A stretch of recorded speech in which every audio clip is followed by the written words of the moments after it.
இப்போ நம்ம பார்க்க போறது சிம்பிள் இன்ட்ரெஸ்ட் வந்து சம்ஸ் பார்க்க போறோம்.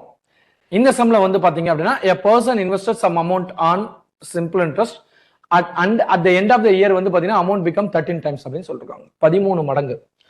அதாவது 13 மடங்குனா அமௌண்ட் 13 மடங்கு. அமௌண்ட்னா என்ன ஃபார்முலா? Principal plus interest. இவ்வளவுதானே?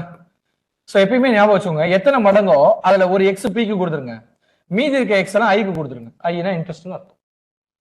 சரி, அதே மாதிரி ரேட் ஆஃப் இன்ட்ரெஸ்ட் என்ன சொல்லியிருக்கான்? If the numerical value of the rate of interest per annum is thrice of time. அதாவது ரேட் ஆஃப் இன்ட்ரெஸ்ட் எப்படி இருக்கும்னா நம்பர் ஆஃப் இயர்ஸை விட 3 மடங்கு ஜாஸ்தியா இருக்கும்.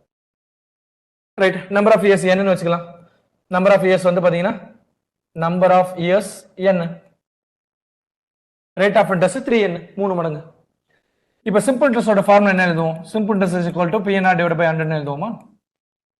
சிம்பிள் இன்ட்ரெஸ்ட்னா என்ன வரலாம் நமக்கு? i யோட வேல்யூ வந்து 12x, p யோட value x, number of years வந்து பாத்தீங்கன்னா n, rate of interest 3n divided by 100.